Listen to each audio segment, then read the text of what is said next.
Hey there, family, and welcome to the first minisode of this week. Today, we're going to share some personal stories of how the inner voice has affected us in real life. So if you want to hear some real life stories from your real life sisters, stay tuned for this minisode coming at you right now.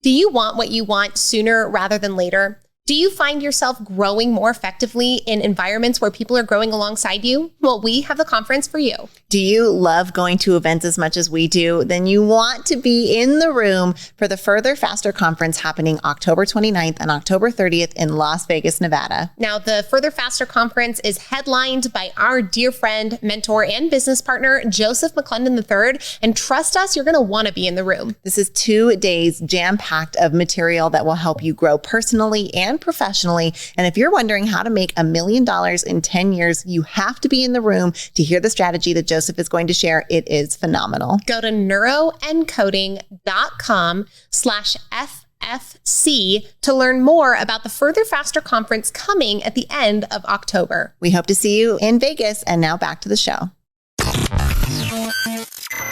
You're enjoying this episode on Angel Phoenix Productions Podcast Network. To explore a complete lineup of quality programs and media production services, head on over to angelphoenix.com or like our Facebook page at facebook.com/Angel Phoenix Productions.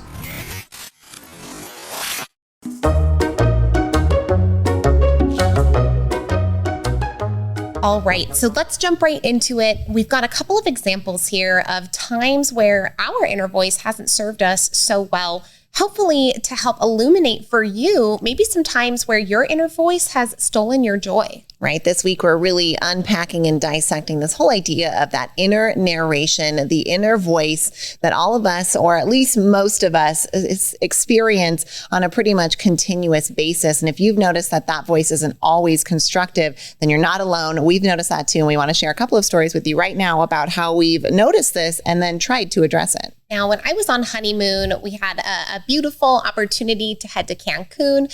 Danny and I were down there for a week and had planned some dinners ahead of time.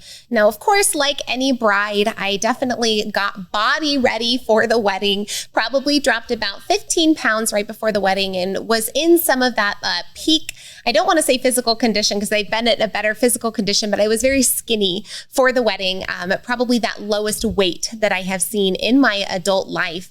And at this time, we go to this beautiful honeymoon in Cancun. We have dinners that are RSVP'd and planned. And one night, I get up to go to one of these dinners. I am fully dressed. I'm fully ready. I had spent an hour getting ready, my hair and my makeup. And just as we're about to leave, I look in the mirror and the inner voice says to me, "You're fat. You're ugly. You can't go out like this. You think that you are beautiful. You think that you are bride material. You think that you are worthy of a fancy dinner in a fancy place at a fancy opportunity." The voice was really awful to me, like the meanest it has ever been. So much so that it was showing me those pictures, right? I was seeing pictures in my mind of me being like a Jabba the Hutt in this tiny little dress that I was wearing. It was giving me sensory awareness of feeling sick to my stomach for just looking at myself in the mirror. It was serving me all 4 of the ways that it can possibly think the most horrible images about me. And in that moment, I let it shrink me. I allowed the voice to walk me back from actually going to dinner. We stayed in that night and I cried myself to sleep on my honeymoon.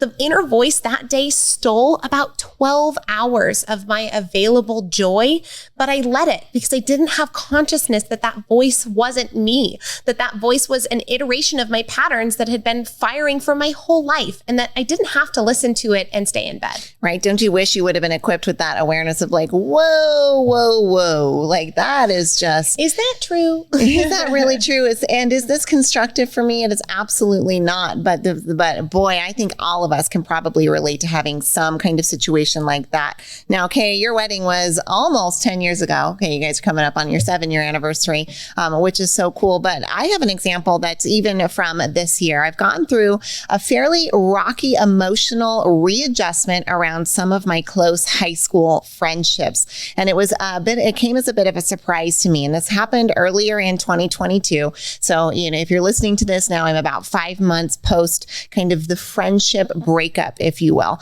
Now, this came out of nowhere for me. And this was kind of a big emotional situation that I had to process and deal with. It hurt my feelings a lot.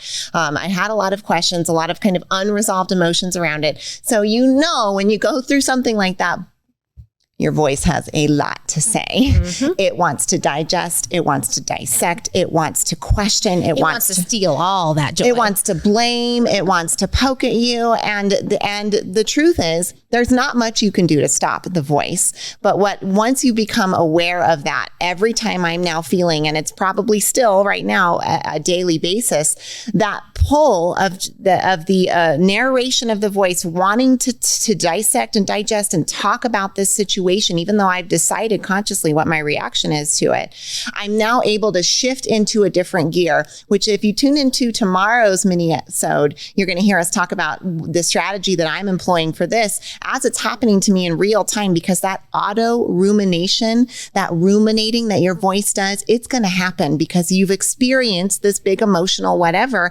and it's going to process. Now, whether or not you allow your consciousness and your awareness to go with it, that's your choice. And that's the empowerment piece that has been so impactful for us and that we're going to address in tomorrow's minisode. So make sure you tune in so that you can hear all of the strategies for how to shift out of that gear when it happens to you.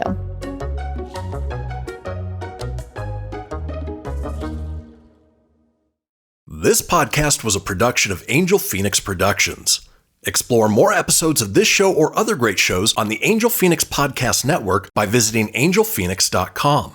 The views expressed in this show do not necessarily represent those of Angel Phoenix Productions or its advertisers and may contain language that's unsuitable for younger listeners.